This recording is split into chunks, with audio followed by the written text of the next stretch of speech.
తెలకపల్లి రవి గారు సిద్ధంగా ఉన్నారు. రవి గారు నమస్తే సార్. నమస్తే వర్మ గారు. Sir, Andhra Pradesh budget yeah yeah ప్రవేశపెట్టిన కూటమి ప్రభుత్వం 3.22 లక్షల కోట్లతో ఏపీ వార్షిక బడ్జెట్. సో దీన్ని ఎలా చూడాలి? లోకేష్, పవన్ కళ్యాణ్ గారి శాఖలకు అధిక ప్రాధాన్యత, అధిక కేటాయింపులు చేశారని వస్తున్న టాక్. తప్పదు కదా, అది పయ్యవాళ్ళు కేశవ్ వాస్తవికవాది, రాజకీయాలు చాలా కాలంగా తెలిసినవాడు. అంతేకాకుండా ముఖ్యమంత్రి ఆయన విజన్ దీన్ని ఎక్కువగా చెప్తుంటారు. ఈసారి లోకేష్ బాబు విజన్ కూడా 1-2 సార్లు రావటం, దాన్ని ప్రతిపక్షం వ్యాఖ్యానించడం కూడా మనం చూస్తాము.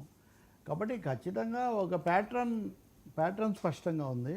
మిగతా విషయాలు అలా ఉంచి అసలు బడ్జెట్ రాష్ట్రము దానికి సంబంధించి చూస్తే మటుకు ఈ బడ్జెట్ నిరుత్సాహకరం అని చెప్పక తప్పదు. ఎందుకంటే సూపర్ 6 అనే హామీలో 2 మటుకే అమలు చేశారు. అందులో ఒకటి పాక్షికం అని అంటున్నారు.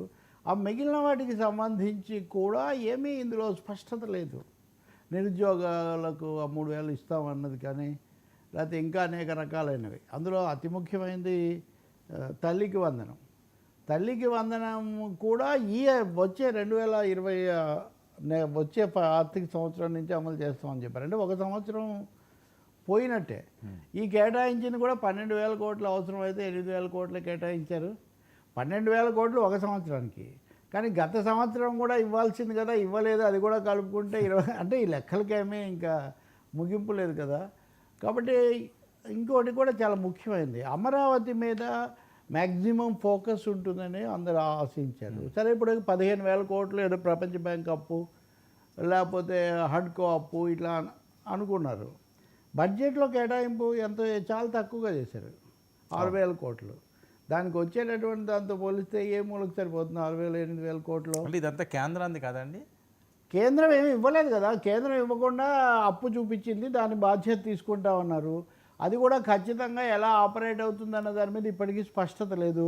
పయ్యవాళ్ళు కేశవ్ ఆర్థిక మంత్రి బడ్జెట్లో ఏమంటారు, ప్రధానమంత్రి సహాయంతో ముంబై, హైదరాబాద్ల స్థాయిలో దీన్ని అభివృద్ధి చేస్తూ ఉంటారు. ఆశించడం తప్పులేదు, అభివృద్ధి కావాలని నేను కూడా కోరుకుంటా. కానీ ఎలా చేస్తారు? ప్రధాని సహాయం చేయలేదు, అప్పు ఇప్పించారు. అది కూడా ప్రపంచ బ్యాంక్ అప్పు, దేశంలో అప్పు కాదు.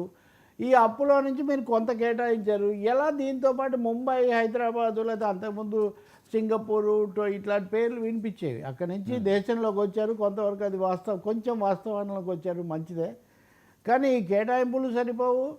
బాగా బలపరిచే పత్రికలు, మీడియా కూడా చాలా నిరుత్సాహకరమైన వార్తలు రాస్తున్నారు. అప్పులు పుట్టకపోవటము, లేకపోతే ఇప్పుడు ఆ రామకృష్ణ వెనిజీ లాంటివి కూడా చాలా ఫేమస్ ఉన్నవి. అంటే పేరు ఎందుకు చెప్పాల్సి వస్తుందంటే ఇప్పటికే అది బయటకు వచ్చేసింది కాబట్టి, అడ్వర్టైజ్మెంట్స్ వీటి రూపంలో.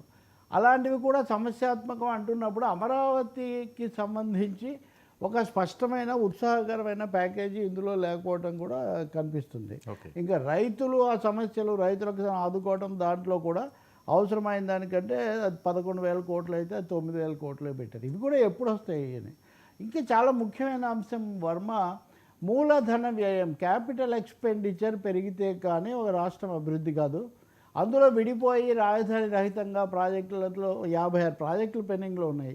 ఇలాంటి రాష్ట్రానికి మూలధన వ్యయం అంటే నిర్మాణాలు, కట్టడాలు, పెట్టుబడులు ఇవి చాలా ఎక్కువగా జరిగి ఉండాలి అని. దానికి సంబంధించిన కేటాయింపులు ఎంత ఉన్నాయి ఈ బడ్జెట్లో? 40,000 కోట్లు ఉన్నాయి, కాస్త ఇంచుమించుగా 40,000 కోట్లు ఉన్నాయి అనుకుంటే రెవెన్యూ లోటే దాదాపు 33,000 కోట్లు ఉంది. అంటే రెవెన్యూ ఖర్చు 33,000 కోట్లు మీరు చూపించిన దానికి అందుకోలేని పరిస్థితి. ఏమవుతుంది ఆచరణలో?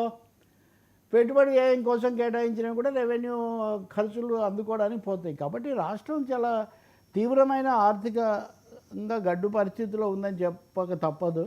ఇదంతా గత ప్రభుత్వం చేసిందంటారా? గత ప్రభుత్వం చేసిందనే కదా మీకు ఇచ్చారు. గత ప్రభుత్వం చేసిందని తెలిసే కదా మీరు సూపర్ 6 అన్నారు. మరి సూపర్ 6 అమలు చేయడానికి కావాల్సిన వాస్తవికమైన ప్రణాళికలు, పథకాలు అవి చేయకుండా, ఆఖరికి ఒక చిన్న విషయం, కేంద్రం బ్రహ్మాండంగా చేసింది చంద్రబాబు గారు రోజు నిన్న కూడా చెప్పారు, గవర్నర్ దాంట్లో కూడా. కేంద్ర పథకాల కింద మనకు 38,000 కోట్లు వస్తాయి. ఈ 38,000 కోట్లకు రాష్ట్రం 15,000 కోట్లు తన మ్యాచింగ్ గ్రాంట్ ఇవ్వాలి. దానికి కూడా డబ్బులు లేవు మన దగ్గర. కాబట్టి ఆర్థిక పరిస్థితి మటుకు ఎంత మాత్రం బాగాలేదు.